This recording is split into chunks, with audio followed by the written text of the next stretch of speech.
Hello बच्चों, मैं स्मिता बिजलवान स्वागत करती हूँ आपका आईसीटी वर्चुअल क्लासरूम में। आशा करती हूँ आप सभी स्वस्थ होंगे और अच्छे से अपनी पढ़ाई कर रहे होंगे। आज हम पढ़ने जा रहे हैं क्लास 12th केमिस्ट्री का चैप्टर सॉल्यूशन यानी कि विलियन।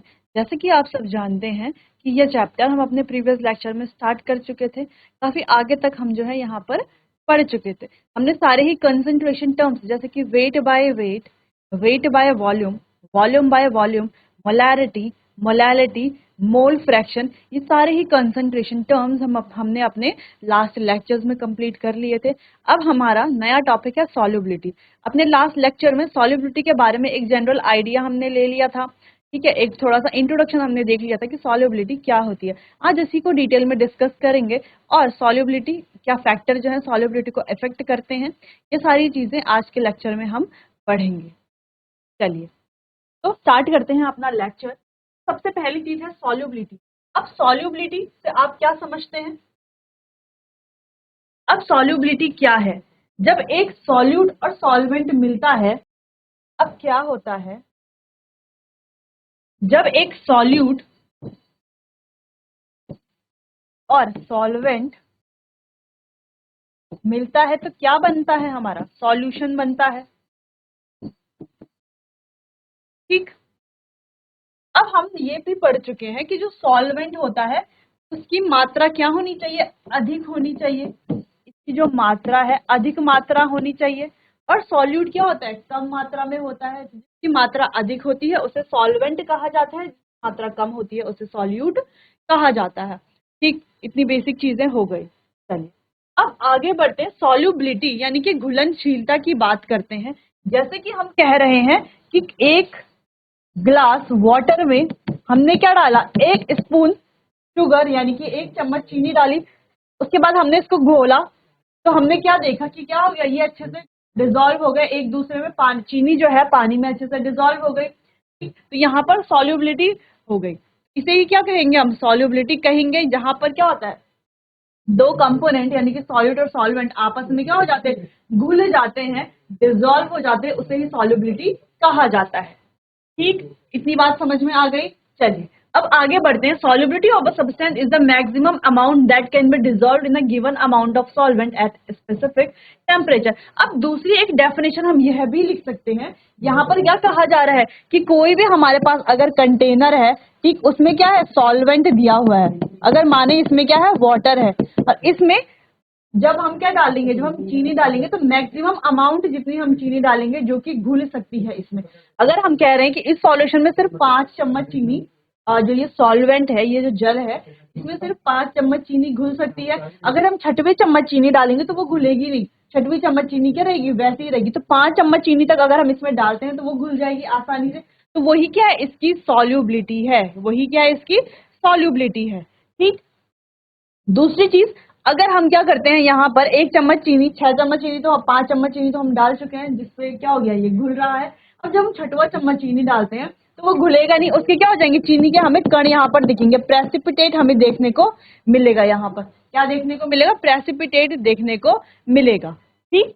इसीलिए कहा जा रहा है कि वो मैक्सिमम अमाउंट किसी भी सॉल्यूट की जो क्या हो सकती है, इसके अंदर घुल सकती है, उसे ही इसकी सॉल्युबिलिटी कहा जाता है, ठीक। चलिए अब ये जो सॉल्युबिलिटी है ये कई फैक्टर्स इसे अफेक्ट करते हैं। पहला हमारा सॉल्वेंट का नेचर, दूसरा सॉल्यूट का नेचर, तीसरा टेम्परेचर और चौथा है प्रेशर। अब नेचर ऑफ सॉल्यूट और सॉल्वेंट कैसे? अब जो है, जो हमारा सॉल्यूशन हम बना रहे हैं वो किस पे डिपेंड? उसकी सॉल्युबिलिटी यानी कि जो घुलनशीलता है, हम कह रहे हैं कि वो सॉल्यूट और सॉल्वेंट पे डिपेंड करेगी। अब ये सॉल्यूट और सॉल्वेंट पे कैसे डिपेंड करेगी? जैसे कि हमने अपने लास्ट लेक्चर में एक टर्म पढ़ा था कि लाइक डिसॉल्व लाइक। यानी कि लाइक डिसॉल्व लाइक का मतलब क्या है कि अगर हम कोई सॉल्यूट, देखो लाइक डिसॉल्व लाइक का मतलब क्या है? अगर हम कोई सॉल्वेंट पोलर ले रहे हैं तो हमें सॉल्यूट भी क्या लेना है? सॉल्यूट भी क्या लेना है? पोलर ही लेना है, ठीक। और अगर हम कोई सॉल्वेंट नॉन पोलर ले रहे हैं, अगर हम कोई सॉल्वेंट नॉन पोलर ले रहे हैं तो उसके लिए हमें सॉल्यूट भी क्या लेना होगा? नॉन पोलर ही लेना होगा, ठीक, जैसे कि हम कह रहे हैं कि पोलर सॉल्वेंट हमारा H2 है, पोलर सॉल्वेंट है, तो इसमें हम कोई पोलर सॉल्वेंट जैसे कि NaCl जो कि हमारा सॉल्ट होता है, उसको अगर हम डिसॉल्व करेंगे तो आसानी से डिसॉल्व हो जाएगा, बिल्कुल हो जाएगा।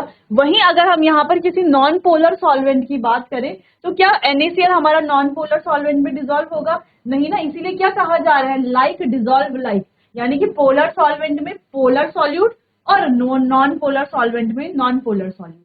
ठीक, वही यहाँ पर लिखा है कि if the nature of solute and solvent is same the intermolecular force of interaction would be same, this help in solubility of solute and solvent. कहा जा रहा है कि सॉल्यूट और सॉल्वेंट अगर सेम है, उनका नेचर सेम है, यानी कि दोनों ही क्या है, अगर पोलर है या दोनों ही क्या है, नॉन पोलर है, इससे क्या होगा, उनके बीच की जो इंटरमॉलिक्यूलर फोर्स ऑफ इंटरएक्शन है वो भी क्या होगी, सेम होगी।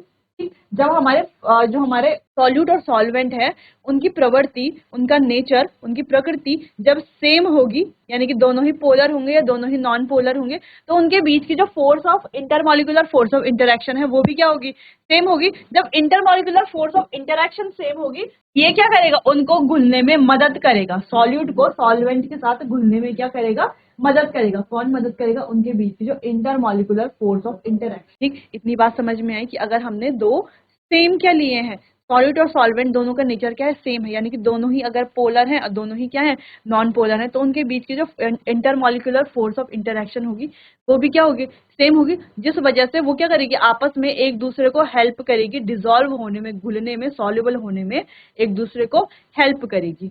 ठीक, जैसे कि हमने कहा कि NaCl and sugar dissolve in water, तो हमारा NaCl है, शुगर है, वो क्या होती है, वाटर में डिसॉल्व हो जाता है। ठीक, दूसरी चीज हमने कहा जैसे कि नॉन पोलर में अच्छे से डिसॉल्व होते हैं, जैसे कि नैप्थलीन और एंथ्रासीन बेंजीन में हम डिसॉल्व कर सकते हैं ना, जैसे कि कोई नॉन पोलर सॉल्वेंट के, जैसे कि नैप्थलीन है और सॉल्यूट है हमारा, सॉरी, नॉन पोलर सॉल्वेंट है हमारा बेंजीन, नॉन पोलर सॉल्वेंट है हमारा बेंजीन और सॉल्यूट है हमारा नैप्थलीन। यहाँ तक तो कोई कंफ्यूजन नहीं है ना कि सॉल्युबिलिटी क्या है, कैसे जो है सॉल्युबिलिटी को हम डिफाइन करेंगे। ठीक, दूसरी चीज जो है लाइक डिसॉल्व, लाइक का मतलब क्या है, चलिए, अच्छा वो लाइक डिसॉल्व पोलर पोलर में ही क्यों अच्छे से डिसॉल्व होगा और नॉन पोलर में ही क्यों, क्योंकि उनके बीच की इंटरमॉलिक्यूलर फोर्स ऑफ इंटरेक्शन भी क्या होगी, सेम होगी। जब intermolecular force of interaction same होगी तो क्या होगा, उन्हें आपस में घुलने में क्या मिलेगी, मदद मिलेगी। ठीक, तो वो आपस में अच्छे से घुल पाएंगे। अगली चीज है सैचुरेटेड सॉल्यूशन। अब सैचुरेटेड सॉल्यूशन यानी कि जिस सॉल्यूशन में अब हम कुछ और सॉल्यूशन, जिसमें अगर कोई सॉल्वेंट है उसमें हम और सॉल्यूट नहीं ऐड कर सकते, उसे क्या कहा जाएगा, saturated solution. If the concentration of solute in solution remain constant at given set of temperature and pressure is called saturated solution. If we add more solute in it, it would precipitate out. यानी कि अगर जैसे कि हमने यही है, यहाँ पर क्या लिया हमने, वाटर लिया है। अब इस 100 ml वाटर में हम क्या कह रहे हैं कि यहाँ पर 100 ml क्या लिया है हमने, सॉल्वेंट लिया है, वाटर लिया है। तब इस 100 ml वाटर में हमें शुगर को घोलना है या सॉल्ट को घोलना है। ठीक, सॉल्ट को अगर हमें घोलना है तो हमने क्या किया, 5 चम्मच सॉल्ट डाले, 5 चम्मच तक तो ये क्या हो गया, सॉल्ट क्या हुआ, घुलने लग गया। 5 चम्मच तक तो क्या हो रहा है, ये डिसॉल्व हो रहा है, सॉल्युबल रह रहा है। लेकिन जैसे ही हम छठवां चम्मच डालेंगे तो क्या होगा, वो डिसॉल्व नहीं होगा और इसी को क्या कहेंगे, इसका सैचुरेशन पॉइंट, यानी कि वो मैक्सिमम पॉइंट जहां पर उसके बाद हमें और भी कोई और जो सॉल्यूट है वो डिसॉल्व नहीं होता। ठीक, इतनी बात समझ में आई। उसके बाद अगर हम छठवां चम्मच यहाँ पर सॉल्ट का डालते हैं तो हमें प्रेसिपिटेट देखने को मिलता है। ठीक है, चलिए, unsaturated solution. If the concentration of solute in solution can increase at given set of temperature and pressure is called unsaturated solution. देखो यहाँ पर हम क्या कह रहे थे कि सॉल्यूट की जो कंसेंट्रेशन है वो कांस्टेंट अगर रह रही है किसी गिवन जो टेम्परेचर और प्रेशर दिया गया है तो उसे तो सैचुरेटेड सॉल्यूशन हम कह रहे हैं। लेकिन अगर जो सॉल्यूट की जो कंसेंट्रेशन है उसको अगर हम इंक्रीज कर सके, वो अगर इंक्रीज हो किसी गिवन सेट ऑफ टेम्परेचर और प्रेशर में, उसको अनसैचुरेटेड सॉल्यूशन कहा जाएगा। यानी कि गिवन टेम्परेचर और प्रेशर में जब सॉल्यूट की कंसेंट्रेशन, जब सॉल्यूट की कंसेंट्रेशन क्या रहे, कांस्टेंट रहे, गिवन टेम्परेचर और प्रेशर में जब सॉल्यूट की कंसंट्रेशन क्या है, कांस्टेंट है, तो उसे क्या कहेंगे हम, सैचुरेटेड सॉल्यूशन कहेंगे। और जब गिवन टेम्परेचर और प्रेशर में सॉल्यूट की कंसंट्रेशन क्या हो रही है, इंक्रीज हो सकती है, तो उसे क्या कहेंगे, अनसैचुरेटेड सॉल्यूशन कहेंगे। जैसे कि if we add more solute in it, if it would get dissolve and increase the concentration of solution, अगर हम ज्यादा सॉल्यूट डालेंगे तो क्या होगा, ये उसकी ये डिसॉल्व भी होगा और उसकी सॉल्यूशन की को भी बढ़ा देगा। ठीक, तो यहाँ पर 3 point, saturated solution, unsaturated solution, nature of solvent, ये 3 चीजों को हमने अच्छे से पढ़ लिया है। आपको अच्छे से समझ आया होगा, कहीं पर कोई कंफ्यूजन है तो आप मुझसे पूछ सकते हैं। चलिए, तो इन्हें अब आप नोट कर लीजिए इन पॉइंट्स को, फिर आगे बढ़ते हैं। चलिए, अब आगे बढ़ते हैं। आगे इफेक्ट ऑफ टेम्परेचर और इफेक्ट ऑफ प्रेशर। अब टेम्परेचर का प्रेशर, टेम्परेचर का इफेक्ट क्या है, देखो टेम्परेचर का प्रेशर इफेक्ट जो है वो कैसे, हमने सुना होगा एंडोथर्मिक प्रोसेस। अब ये एंडोथर्मिक प्रोसेस क्या है, एंडोथर्मिक प्रोसेस कौन सी प्रोसेस होती है, जहां पर हम ए और बी मिला करके सी बना रहे हैं और साथ में क्या दे रहे हैं, कुछ हीट दे रहे हैं। क्या दे रहे हैं, हीट दे रहे हैं। ठीक, ए और बी को हीट दे रहे हैं और सी हमारा प्रोडक्ट बन रहा है। ठीक, तो ये इसे इस तरीके की कोई रिएक्शन है तो उसे क्या कहा जाता है, एंडोथर्मिक रिएक्शन, जहां पर हम हीट दे रहे हैं। ठीक, तो यहाँ पर क्या होता है कि जब हम टेम्परेचर को बढ़ाते हैं तो सॉल्युबिलिटी, जो घुलनशीलता होती है, वो भी बढ़ती है। जैसे कि हमने ज्यादातर तो यही देखा है ना कि जब हमें कोई चीज घोलनी होती है, जब हमें कोई चीज घोलनी होती है, अगर हम क्या कर ले, उसका टेम्परेचर बढ़ा दे, टेम्परेचर बढ़ा दे, तापमान क्या कर दे, बढ़ा दे, तो उसकी घुलनशीलता भी बढ़ जाएगी, उसकी जो सॉल्युबिलिटी है वो भी बढ़ जाएगी। अभी तक हमने ये पढ़ा है। लेकिन यहाँ पर एक टर्म तो ये है ही एंडोथर्मिक, दूसरी है एक्सोथर्मिक प्रोसेस। अब ये एक्सोथर्मिक प्रोसेस क्या है, यहाँ पर ए और बी मिला करके सी तो बन रहा है, लेकिन हीट दी नहीं जा रही, जबकि हीट क्या हो रही है, रिलीज हो रही है। जब प्रोडक्ट बन रहा है तब हीट जो है हमारी निकल रही है। ठीक? दोनों रिएक्शन में डिफरेंस दिख रहा है। यहाँ पर क्या हो रहा है, हीट हमें पहले ही देनी पड़ रही है, ठीक, फिर हमारा सी बन रहा है। यहाँ पर क्या हो रहा है, सी बन रहा है, सी के साथ हीट निकल रही है। तो इस तरीके की जो प्रोसेस होती है उसे एक्सोथर्मिक प्रोसेस कहा जाता है। क्या कहा जाता है, एक्सोथर्मिक प्रोसेस कहा जाता है। देखो, जहां पर हीट एब्जॉर्ब हो रही है, यानी कि हीट दी जा रही है, उस प्रोसेस को एंडोथर्मिक प्रोसेस, जहां से हीट रिलीज हो रही है, हीट बाहर निकल रही है, तो उसे एक्सोथर्मिक प्रोसेस कहा जाता है। अब एक्सोथर्मिक प्रोसेस में क्या होता है, अगर टेम्परेचर इंक्रीज होता है ना, तो सॉल्युबिलिटी डिक्रीज होती है। ठीक है, टेम्परेचर इंक्रीज होता है तो सॉल्युबिलिटी डिक्रीज होती है। ठीक, यानी कि हम दो चीजें यहाँ पर पढ़ चुके हैं कि एंडोथर्मिक में टेम्परेचर इंक्रीज तो सॉल्युबिलिटी इंक्रीज, और एक्सोथर्मिक में टेम्परेचर इंक्रीज तो सॉल्युबिलिटी डिक्रीज। जैसे कि हम कहें, जैसे कि चलो इसको एक एग्जांपल से समझते हैं, वो एग्जांपल आपको काफी अच्छा लगेगा। जैसे कि हम कहें, जैसे कि हम कहें जो हमारे एक्वेटिक एनिमल्स हैं। अब ये वाला टेम्परेचर इंक्रीज, सॉल्युबिलिटी इंक्रीज हमने कई जगह पर देखा है। हम क्या करें, जैसे हमने जल में कुछ घोलना हो, हम क्या करेंगे, जल को क्या करेंगे, गर्म करेंगे, उसमें कोई चीज डालेंगे तो अच्छे से घुलेगा, है ना, ज्यादा अच्छे से घुलता है जब टेम्परेचर इंक्रीज होता है। इसे कैसे बताएंगे कि टेम्परेचर इंक्रीज हो रहा है, सॉल्युबिलिटी डिक्रीज हो रही है। देखो, अगर हम एक्वेटिक एनिमल्स की बात करते हैं, एक्वेटिक एनिमल्स जैसे कि फिशेज है, जैसे कि हम बात कर रहे हैं फिशेज, या और भी जो हमारे, जैसे कि हम बात कर रहे हैं फिशेज है, या और भी हमारे क्या है, एक्वेटिक एनिमल्स है। ये कहाँ रहते हैं, पानी में रहते हैं। ठीक, कहाँ रहते हैं, पानी में रहते हैं। अब तालाब है या ओशन है या जहां भी है ये रहते हैं। ठीक, अब यहाँ पर क्या होता है, जो पानी होता है उसका टेम्परेचर क्या होता है, कम होता है। पानी का जो टेम्परेचर है वो क्या होता है, कम होता है। ठीक, जब पानी का यहाँ पर टेम्परेचर कम होता है, उस वजह से क्या होता है, यहाँ पर सॉल्युबिलिटी ज्यादा होती है। यानी कि इसलिए यहाँ पर ऑक्सीजन होती है ना मिली हुई इस पानी के साथ। जो ये एक्वेटिक एनिमल होती हैं, जो फिश होती हैं और भी जो हमारे एक्वेटिक एनिमल होते हैं, ये सांस कैसे लेते हैं, ऑक्सीजन लेते हैं ना। तो ऑक्सीजन यानी कि जल में जो है ऑक्सीजन घुली हुई होती है, ऑक्सीजन घुली हुई होती है जल में, बिल्कुल घुली हुई होती है। तो यहाँ पर टेम्परेचर कम होने के कारण ये अच्छे से घुली हुई होती है। ठीक, अब जब ये अच्छे से घुली हुई होती है ऑक्सीजन, तभी तो फिशेज जो हमारी यहाँ रहती हैं, फिशेज वो अच्छे से सांस ले पाती है। अब सपोज करो हम यहाँ पर टेम्परेचर इंक्रीज कर दें, हम टेम्परेचर इंक्रीज कर दें तो फिशेज रह पाएंगी यहाँ पर? नहीं रह पाएंगे ना। टेम्परेचर इंक्रीज कर देंगे तो सॉल्युबिलिटी डिक्रीज हो जाएगी, फिशेज तो नहीं रह पाएंगी यहाँ पर। ठीक, तो इस तरीके से हम इसको समझ सकते हैं। चलिए, तो ये पॉइंट आपको समझ आ गया होगा। अब आगे बढ़ें। आगे बढ़ने से पहले यहाँ पर जो लिखा है उसको हम एक बार रीड कर लेते हैं कि टेम्परेचर का क्या इफेक्ट होता है। The solubility of solute in solvent also follows always follows dynamic equilibrium. ये डायनामिक इक्विलिब्रियम को फॉलो करती है, जैसे कि solute plus solvent solution, solute plus solvent give solution. ठीक, गिव सॉल्यूशन, गिव का साइन आप यहाँ पर बना देंगे, गिव सॉल्यूशन।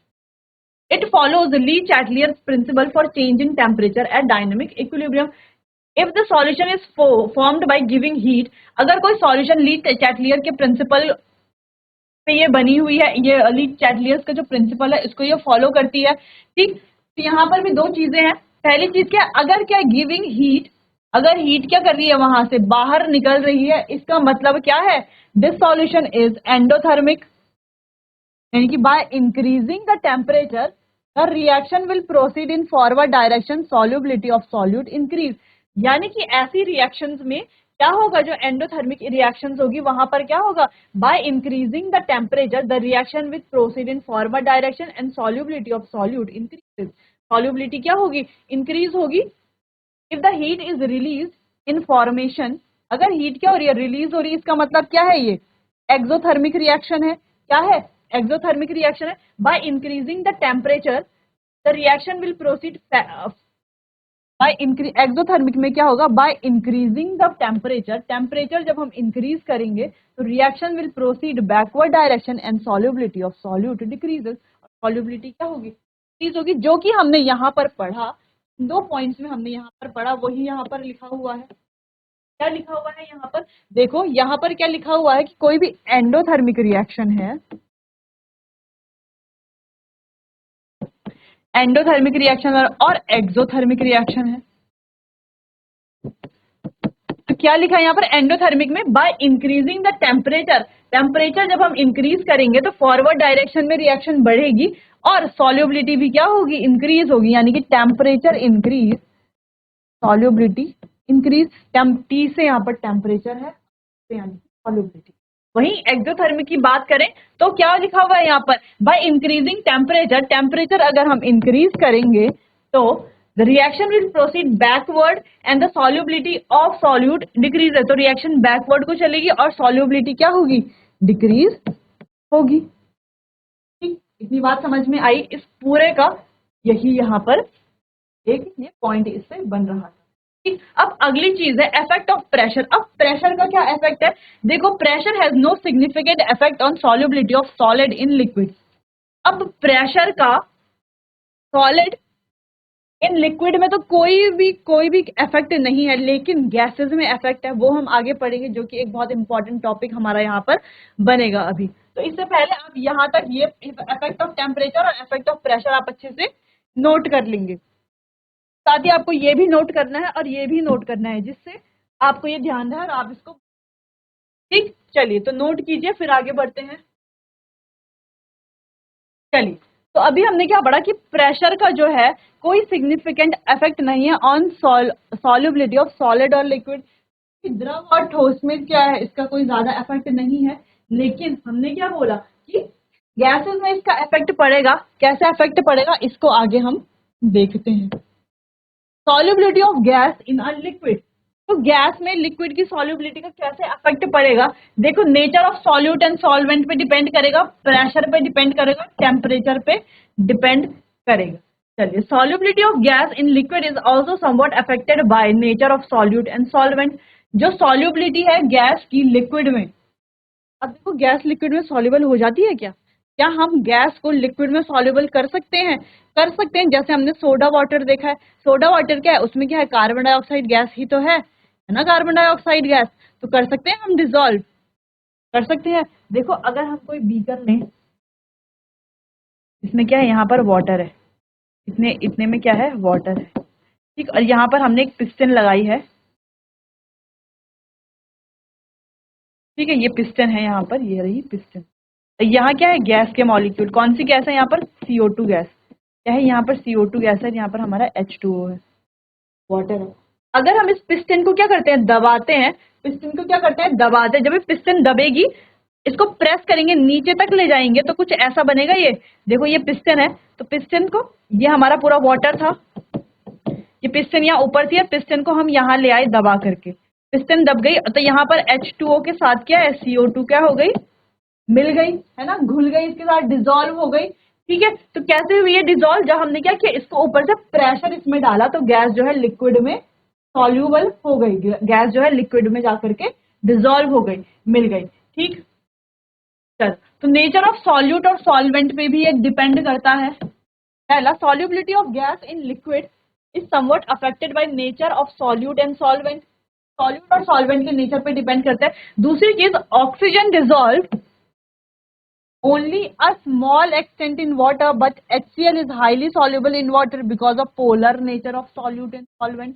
नेचर पे भी डिपेंड करता है, जैसे कि ऑक्सीजन जो है dissolve only a small extent in water, oxygen जो है वाटर में बहुत कम एक्सटेंट डिजोल्व होती है, जबकि HCl हमारी हाईली सॉल्युबल होती है वाटर में because of the polar nature of solute and solvent. यहाँ पर क्या हो जाता है, सॉल्यूट और सॉल्वेंट दोनों ही कैसे हो जाते हैं, पोलर नेचर। जैसे कि हमें पता है कि H2O भी पोलर है और HCl भी पोलर है ना, HCl पोलर।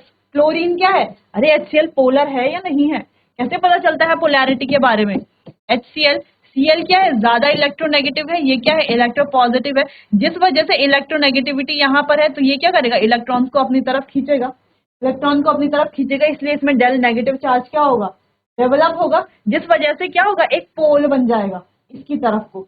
इसीलिए क्या कहा जाता है, ये क्या है दोनों, ये कैसा है हमारा, ये पोलर है। ठीक है, ये सॉल्यूट कैसा है, पोलर है। अब O2 की अगर हम बात करें, ऑक्सीजन कैसे डिजोल्व होगी, O2 डिजोल्व तो हो रही है लेकिन स्मॉल एक्सटेंट में डिजोल्व हो रही है, थोड़ा सा डिजोल्व हो रही है। क्यों, क्योंकि वो जो है उसका नेचर पोलर नहीं है ना, वो क्या हो गई, नॉन पोलर नेचर की हो गई है। चलो, इतनी बात समझ में आ गई कि सॉल्यूट और सॉल्वेंट के नेचर पे डिपेंड करेगा। दूसरी चीज, इफेक्ट ऑफ प्रेशर, प्रेशर का इफेक्ट पड़ेगा कैसे, देखो, solubility of gas in liquid is highly affected by temperature and pressure. इसमें जो है सबसे ज्यादा इफेक्ट टेम्परेचर और प्रेशर का पड़ेगा। As the pressure of the gas above the surface on the liquid surface it increases the solubility of gas in liquid. यानी कि the pressure of the gas above the surface of the liquid, जैसे कि अभी हमने ये beaker बनाया था, यहाँ पर हम क्या कह रहे हैं, यहाँ तक तो हमारा वाटर है, इसके ऊपर के सरफेस में क्या है, हमारी गैस है। ठीक है, तो pressure of the gas above the surface of the liquid increases. इसका प्रेशर अगर इंक्रीज होगा तो increase in the solubility of gas in liquid. अगर इसका जो प्रेशर इंक्रीज होगा, है ना, इस पे अगर हम प्रेशर, एक पिस्टन लगा करके यहाँ पर प्रेशर डाल रहे हैं, किसमें, अबव, यानी कि लिक्विड के सरफेस के ऊपर जो गैस है ना, ये क्या है, हमारी गैस है, ये क्या है, लिक्विड है। तो लिक्विड के सरफेस के ऊपर जो गैस है, इसमें जब हम प्रेशर डाल रहे हैं तभी तो जाकर के क्या हो रही है, ये सॉल्युबल हो रही है ना इसके साथ, तभी तो सॉल्युबल होगी। ठीक, the quantitative relation of this equation is given by Henry's law. और इसी को क्या कहा जाता है, इसकी जो इक्वेशन है वो किसको द्वारा दी गई है, हेनरी के लॉ के द्वारा दी गई है। अब वो हेनरी का लॉ अब हम आगे पढ़ने वाले हैं, वो हमारा यहाँ पर एक इंपॉर्टेंट टॉपिक बन जाता है, उसके हम बहुत सारे क्वेश्चन आंसर्स भी करेंगे, बहुत सारे हम इसके न्यूमेरिकल्स भी करेंगे। ठीक, ये सब हम पढ़ क्यों रहे, क्योंकि हमें हेनरीज लॉ पढ़ना है और राउल्ट्स लॉ पढ़ना है, लेकिन पहले हमें हेनरीज लॉ पढ़ना है। ठीक, इतनी बात समझ में आई कि कोई भी हमारे पास क्या, अगर एक बीकर है, इसमें क्या है, नीचे इतने लेयर में क्या है, लिक्विड है। ठीक है, क्या है, लिक्विड है, यहाँ ऊपर क्या हमारे गैसेस हैं, तो ऐसे ही अपने आप तो ये इसमें नहीं जाएगी ना मिलने, है ना, अपने आप इसके साथ घुलेगी नहीं, अपने आप इसमें क्या होगी, सॉल्युबल नहीं होगी, डिसॉल्व नहीं होगी। क्या होगा, हमें ऊपर से इसमें क्या करना पड़ेगा, अगर हम प्रेशर लगाते हैं, एक पिस्टन लगा करके इसको दबाते हैं नीचे, तो ये सारी गैस जो है ये किसमें मिल जाएगी, लिक्विड में मिल जाएगी। और इसी की जो इक्वेशन है वो किसके द्वारा दी गई है, हेनरी के लॉ द्वारा दी गई है। ठीक, आगे बढ़े, इफेक्ट ऑफ टेम्परेचर। अब टेम्परेचर का क्या इफेक्ट है, dissolution of gas in the liquid is an exothermic process. देखो, जब हम ये डिसोल्यूशन करते हैं ना गैस का लिक्विड में, ये एक कैसी प्रोसेस है, एक्सोथर्मिक प्रोसेस है। ये इंपॉर्टेंट पॉइंट है, एक्सोथर्मिक प्रोसेस है। ठीक, आगे as this solution process involve dynamic equilibrium it follow Le Chatelier principle. ये किसको फॉलो करती है? ली चैटलियर के प्रिंसिपल को फॉलो करती है। Hence the solubility of gas in liquid decreases with increasing temperature. इसीलिए हम कह रहे हैं कि सॉल्युबिलिटी ऑफ गैस, गैस की लिक्विड में जो सॉल्युबिलिटी है वो क्या होती है? Decrease with increase in temperature. जब टेम्परेचर इंक्रीज होता है तो इसकी सॉल्युबिलिटी क्या होने लग जाती है? डिक्रीज होने लग जाती है। तो ये 2-3 पॉइंट जो है ये बहुत इंपॉर्टेंट पॉइंट बन जाते हैं, इन्हें आप नोट कीजिए। फिर हेनरी लॉ, जो हेनरी ने जो लॉ दिया था उसके बारे में हम पढ़ेंगे। चलिए, तो ये इंपॉर्टेंट पॉइंट्स थे, ये आपको नोट करने ही करने हैं। फिर आगे हम बढ़ते हैं, नोट कीजिए।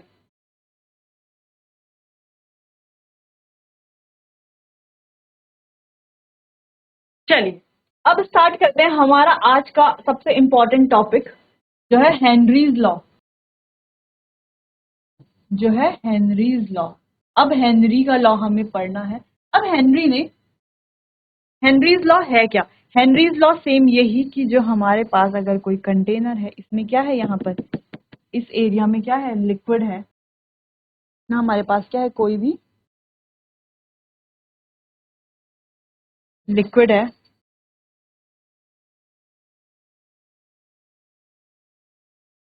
कोई भी लिक्विड और यहाँ पर क्या है? हमारे गैस के मॉलिक्यूल्स है ना, गैस है। ठीक, तो अगर हम ऊपर से क्या करें, कोई पिस्टन लगा दें, कोई एक पिस्टन,